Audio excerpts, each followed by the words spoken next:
Hey everyone, welcome back to the MMA Zone. Let's jump right into today's topic. Joe Rogan and Dustin Poirier talking about a potential fight between Islam Makhachev and Ilia Topuria.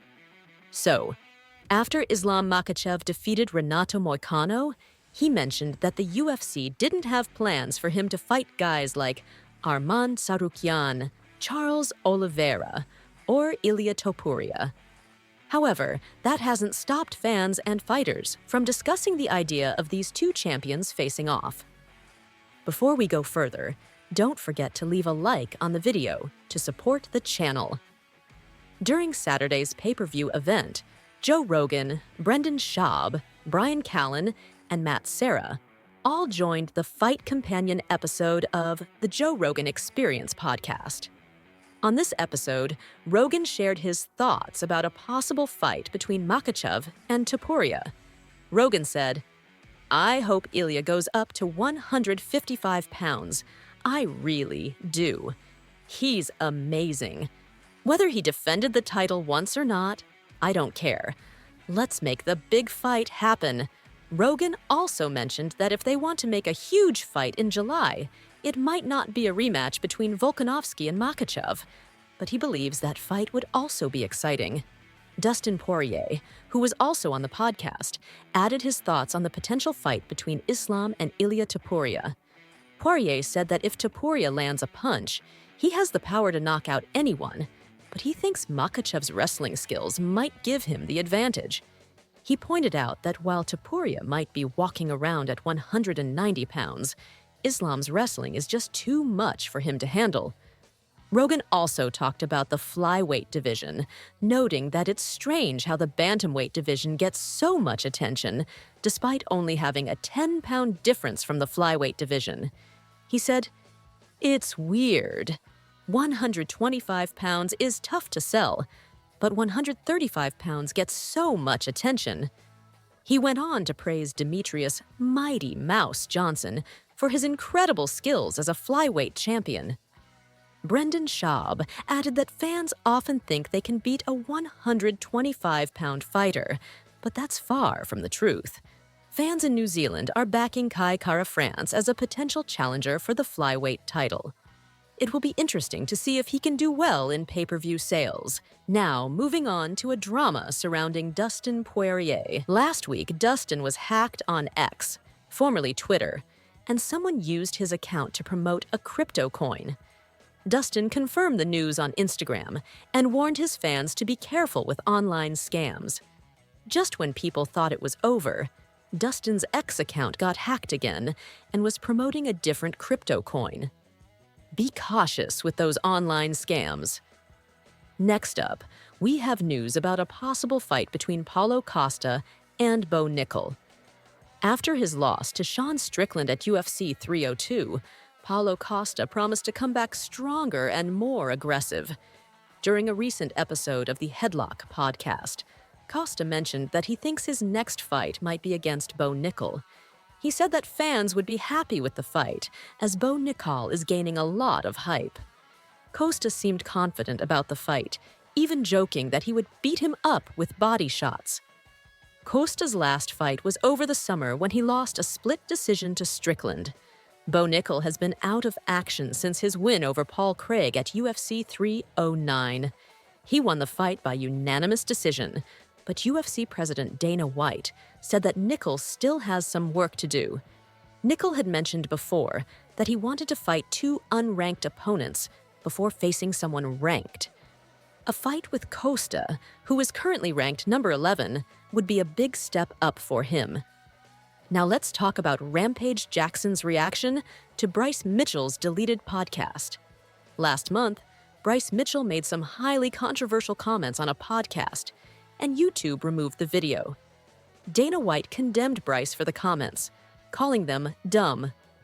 Rampage Jackson and his co-host, Bear, had already planned the podcast with Bryce before the comments went viral. They ended up deleting the podcast after facing backlash from fans who didn't like how Bear treated Bryce during the interview. Rampage Jackson later spoke out about the situation. In a video, he He explained that Bear pays for everything when they host guests on their podcast. He also said that Bryce didn't mean what he said and had apologized for his comments. Rampage noted that Bear tried to help Bryce understand the impact of his words, but it didn't go as planned. He expressed how much he cares about his guests and wants to give them a platform to speak. He ended by saying that not every podcast will be a hit, but it's important to learn from mistakes. Moving on to Dricus du Plessis, who's been talking about a potential fight against Alex Pereira. After his recent victory, du Plessis called out Pereira for a fight at light heavyweight. However, Alex Pereira doesn't think du Plessis is big enough to compete at 205 pounds. According to Pereira, du Plessis is too small to face him at that weight class. Despite this, du Plessis remains confident and believes he can fight at a higher weight.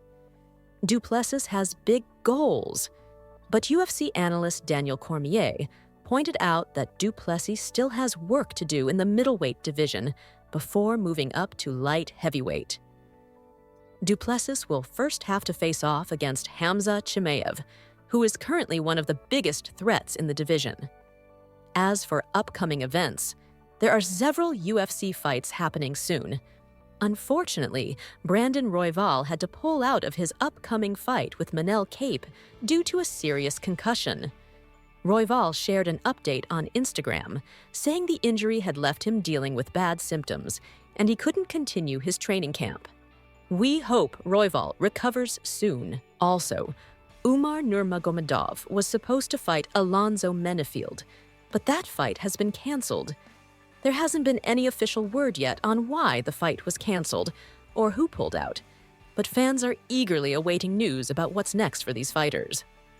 In April, Joe Anderson Brito will face Pat Sabatini at UFC Vegas 105. Brito is looking to bounce back after a split decision loss to William Gomez, while Sabatini wants to continue building on his win over Jonathan Pierce. UFC 314 is shaping up with a fight between Darren Elkins and Julian Erosa. Both fighters are looking to build on 2-fight win streaks, making this matchup even more exciting. There's also news about Umar Nurmagomedov's hand injury.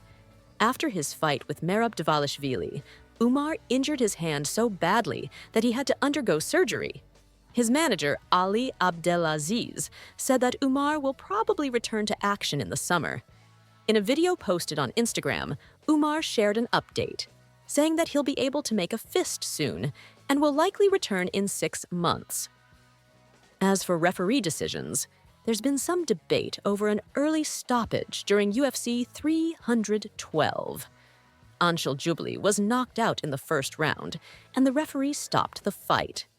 Many fans thought the stoppage was too early, and even Merab Dvalishvili agreed.